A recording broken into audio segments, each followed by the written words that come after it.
ভাইয়া আমরা কি এখন মানে সাজেশন গুলো করছি নাকি হ্যাঁ, অল সাজেশন ওভার অনুসারে। না, না, না। সাজেশন অনুযায়ী। এখানে যে হ্যান্ড নোট গুলো সবগুলো আমার সাজেশন অনুসারেই করা। ওকে? ভাইয়া আমাকে সাজেশন গুলো দেওয়া হবে? ও আচ্ছা, ঠিক আছে। আমি তাহলে কিসের পরে আপনাকে আমি ইনবক্সে দিয়ে দেব সাজেশন গুলো। ওকে? আচ্ছা। ওকে ভাইয়া। তো ফার্স্ট কোশ্চেন হচ্ছে, what do you know about King Alfred? King Alfred সম্পর্কে তুমি কি জানো? এভাবে আসতে পারে যে right a short note about King Alfred, যে কিং আলফ্রেড সম্পর্কে শর্ট নোট লেখো আর কি। তো এখন কি বলছে, King Alfred is claimed to be the father of English prose. তাকে কি মানে সে হচ্ছে মানে তাকে আমরা জানি কি হিসেবে, ফাদার অফ ইংলিশ প্রোজ বা ইংরেজি গদ্যের জনক হিসেবে। এটা নিয়ে অনেক মতপার্থক্য আছে। অনেকে মনে করে হচ্ছে ফ্রান্সিস বেকন সে নাকি father of English pros, but এক রকম ইনফরমেশন দেয়। আমার কাছে যেটা যৌক্তিক মনে হয় সেটা হচ্ছে কিং আলফ্রেড সে হচ্ছে ফাদার অফ ইংলিশ প্রোজ, এবং ফ্রান্সিস বেকন হচ্ছে ফাদার অফ ইংলিশ এসাইস্ট বা এসে। ওকে, আর উনি হচ্ছে গদ্যের জন্য কিং আলফ্রেড, আর উনি হচ্ছে প্রবন্ধের জনক আর কি। এটা বেশি এক্সাক্ট মনে হয়। তো সেই অনুসারে আমরা করতেছি এখানে কিং আলফ্রেড উনি হচ্ছে গদ্যের জনক।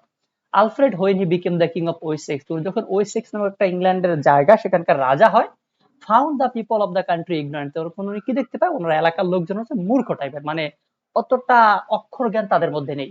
আফটার এস্টাবলিশিং পিস, সুতরাং উনি আগে কি করে, ফার্স্টে শান্তি প্রতিষ্ঠা করে, an order in the country, এবং নিয়ম শৃঙ্খলা ক্রিয়েট করে, মানে নতুন রাজা আসলে যেমনটা হয় সবকিছু মানে কন্ট্রোলে রাখতে হতো, উনি আগে সেটাই করে, শান্তি প্রতিষ্ঠা করার চেষ্টা করে, নিয়ম কানুন এস্টাবলিশ করে আর কি। in the country he applied himself to the task of educating the people, এরপর উনি ওনার দেশের লোকজনদেরকে শিক্ষিত করতে উদ্যোগী হয়। মানে ফার্স্ট উনি শান্তি প্রতিষ্ঠা করছে নতুন রাজা হিসেবে আরোহণ করার পরে, এরপরে হচ্ছে ওই দেশের লোকজনদেরকে উনি যখন দেখছে এরা মূর্খ তখন শিক্ষিত করার চেষ্টা করছে। এতে বলা হয়েছে he supervise the translation of many Latin book, সে অনেক ল্যাটিন বইকে ইংরেজিতে ট্রান্সলেট করছে, মানে ল্যাটিন ভাষায় লেখা যে বই এগুলোকে ইংরেজিতে উনি ট্রান্সলেট করছেন। In order to encourage learning among the clergy, Alfred translated some popular books into his own tongue. এমনকি যারা যাজক সম্প্রদায় আর কি, ওকে, যেমন আগে সেই যদি হিন্দুদের কথাই বলি, তখন হিন্দুরা আগে হচ্ছে যারা ব্রাহ্মণ সম্প্রদায় ছিল, পড়াশোনা শুধুমাত্র তাদের জন্য সীমাবদ্ধ ছিল। তো এখানে ওইরকম আর কি, অনেক আগের কথা, তো প্রায় আরো 1200 থেকে না, 1200 কোথায়, আরো প্রায় 14 থেকে 1500 বছর আগের কথা। ওকে, বা তার মানে তার চাইতে আরো অনেক বেশি।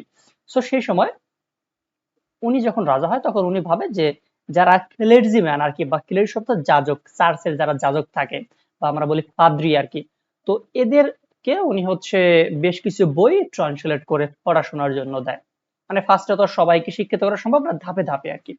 তো এখানে বলছে the 5 important translation either done by himself or under his guidance আর the history of the world of Orosius, Bede's ecclesiastical history, Boethius' consolations of philosophy, and the soliloquies of Saint Augustine। মানে সে প্রায় 5টা বইকে এরকম করছে, translate করছে। সেগুলোর মধ্যে এখানে 4টার নাম লেখা আছে আর কি। একটা হচ্ছে দ্য হিস্টরি অফ দ্য, দেখুন এখানে বাংলাতে লেখা আছে the history of the world of Orosius. এরপর আছে বেডেস, মানে বেডে একজন লেখকের নাম, তার লেখা কি এক্লেসিয়াস্টিক্যাল হিস্ট্রি। এরপর কি বোথিয়াস একজন লেখকের নাম, বোথিয়াসের লেখা যে কনসোলেশনস অফ ফিলসফি, আর কি সলিলোকিস অফ সেন্ট অগাস্টিন। এই বইগুলো উনি ল্যাটিন থেকে ইংরেজিতে ডাইভার্ট করছে বা ট্রান্সলেট করছে। তবে এটা মানে নির্দিষ্ট করে বলা সম্ভব নয় যে উনি নিজেই করছে নাকি ওনার আন্ডারে করা হয়েছে, যেহেতু উনি রাজা ছিলেন সুতরাং হতে পারে ওনার আন্ডারে লোকজনেরা করেছে। এরপর বলছে sometimes he translated word for word, মাঝে মাঝে উনি মানে একেবারে একেবারে মেইন সব যে বইটা ওখান থেকে ওয়ার্ড বাই ওয়ার্ড যে ভাষায় ট্রান্সলেট করা, যেমন সাপোজ আছে কি হি রিডস এ বুক, সে একটা বই পড়ে, এটাকে যদি আপনি বাংলায় কে তাহলে সে একটি বই পড়ে, একেবারে ওয়ার্ড বাই ওয়ার্ড অনুবাদ। বা যদি আপনি আরেকটু ঘুরিয়ে তাহলে কি যে সে বই পড়ে, আপনি ওখানে সেই একটা শব্দটা স্কিপ করলেন, তো এখানে আপনি ওয়ার্ড স্কিপ করে অনুবাদ করছেন, বাট উনি কি করছিল একেবারে ওয়ার্ড বাই ওয়ার্ড অনুবাদ করছিল আর কি, কোনো কিছু বাদ রাখে নাই, তাই বলা হয়েছে। এরপর বলছে his style for the most part is simple clear straight forward and has a charm of literacy, এবং তার লেখালেখির বা সে মানে যেগুলোকে সুপারভাইজ করছে সেগুলো লেখালেখি ছিল কি সিম্পল টাইপের, সহজ সরল, মানে খুব সহজভাবে সেগুলো বোঝা যায়, তো স্ট্রেট ফরওয়ার্ড ছিল আর কি, মানে সোজা সাপটা, কোনো প্রকার ঘোরার পেঁচানো কিছু নাই আর কি। The Anglo-Saxon Chronicle was inspired and sponsored by Alfred, who became না না who himself dictated some of the passages। তো এখানে বলছে অ্যাংলো স্যাক্সন ক্রনিকেল, এটা হচ্ছে ওনার দ্বারা ইন্সপায়ার্ড হয়ে, মানে এক কথা উনি ইন্সপায়ার্ড হয়ে লিখেছিলেন অথবা ওনার দ্বারা ইন্সপায়ার্ড হয়ে লেখা হয়েছিল আর কি। আমরা সে একটু আগে বলছি যে হতে পারে উনি লিখছিল অথবা ওনার আন্ডারে মানে উনি লোকজনদেরকে আদেশ করছে, ওনার আন্ডারে লেখা হয়েছে আর কি।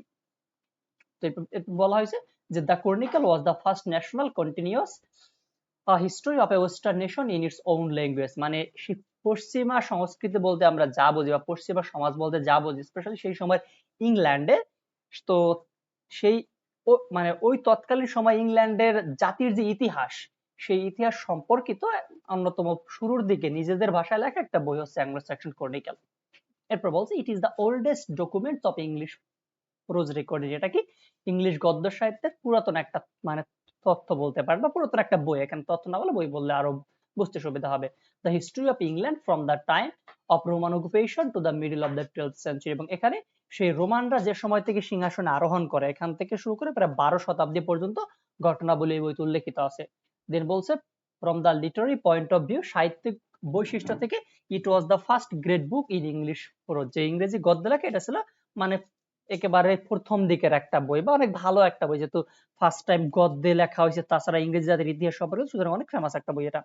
However, he not only translated but also encouraged and rewarded learned man. সে শুধুমাত্র যে লোকজনদেরকে মানে নিজে অনুবাদ করতে বা অনুবাদ করতে দিত এমনটা না, বরঞ্চ যারা এই জ্ঞানী ব্যক্তি ছিল আর কি, ওকে, বা শিখতে তাদেরকে সে এনকারেজ করতো, উৎসাহিত করতো যে তোমরা আরো বেশি ভালো কিছু করো আর কি।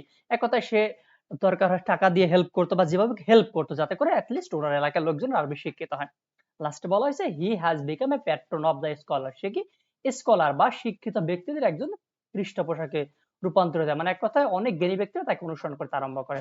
তো এই হচ্ছে কিং আলফ্রেড সম্পর্কে। যদি সংক্ষেপে আমি আমার মতো করে রিপিট করতেছি, কি কিং আলফ্রেড উনি হচ্ছে ওয়েসেক্সের রাজা হয়, এবং রাজা হওয়ার পর উনি দেখুন ওনার এলাকার লোকজনরা অনেক বেশি মূর্খ টাইপের, সুতরাং উনি ফার্স্টে ওনার এলাকার লোকজনদেরকে শিক্ষিত করার চেষ্টা করে। মানে ফার্স্টে হচ্ছে ওখানে যেহেতু রাজা হয়েছিল নতুন, উনি চারপাশে শান্তি প্রতিষ্ঠা করে, এরপরে শিক্ষিত করার চেষ্টা করে।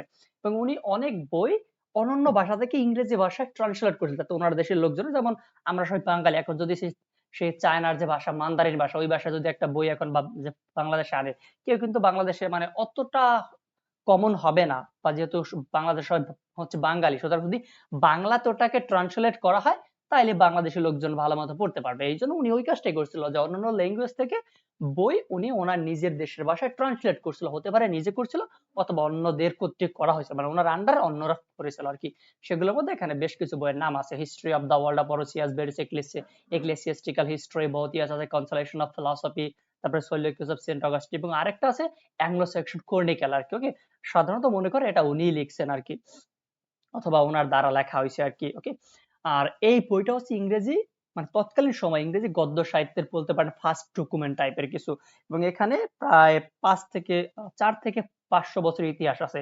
সেই রোমানরা যে সময় থেকে ইংল্যান্ডের শাসন কাজ শুরু করছে সেই সময় থেকে প্রায় 12 শতাব্দী পর্যন্ত যত স্টোরি বা ইতিহাস ইংল্যান্ডের, সবকিছুই এই বই উল্লেখিত আছে।